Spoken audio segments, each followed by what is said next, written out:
دعای نجات برای کودکان. سلام دوستان. ما دعای ویژه‌هایی را بررسی می‌کنیم که به ارتباط با عیسی کمک می‌کند. این دعا با تاکید بر گناهکار بودن همه ما آغاز می‌شود.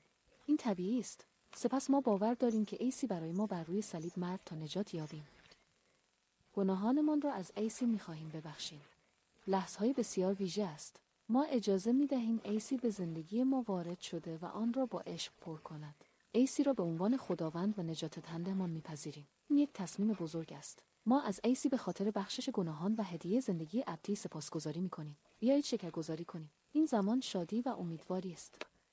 دعای نجات ما را به عنوان دوستان عیسی متحد می‌کند. چقدر زیبا! همیشه به یاد داشته باشید دوستان عزیز، ما می‌توانیم هر زمان که بخواهیم با عیسی صحبت کنیم او به ما گوش می‌دهد. نماز کلیدی است که در را به دوستی با خدا باز می‌کند. با ایمان و اعتماد می‌توانیم به عیسی روی آورده و با او صحبت کنیم. ما این دعا را با دوستانمان به اشتراک می‌گذاریم و درباره عیسی گفتگو می‌کنیم. می‌توانیم از داستان‌های مقدس و افسانه‌ها درباره او بیاموزیم. عشق و خوبی عیسی در زندگیمان همیشه قابل شناخت است.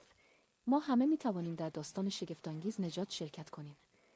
وقتی عیسی را می‌پذیریم به یک خانواده بزرگ می‌پیوندیم. ما را به مهربانی و اهمیت دادن به یکدیگر مانند او که به ما محبت می‌کند می‌آموزد.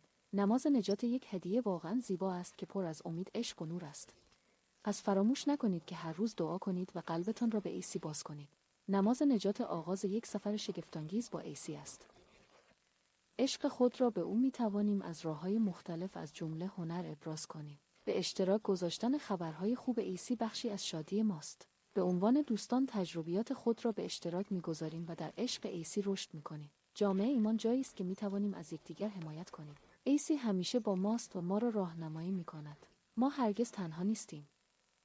زندگی با عیسی یک ماجراجویی هیجان‌انگیز پر از شادی و سرگرمی است. ما هر زمان و هر جا می‌توانیم با او صحبت کنیم. پس وقتی کارتان تمام شد فراموش نکنید که عیسی همیشه شما را دوست دارد و به شما اهمیت می‌دهد.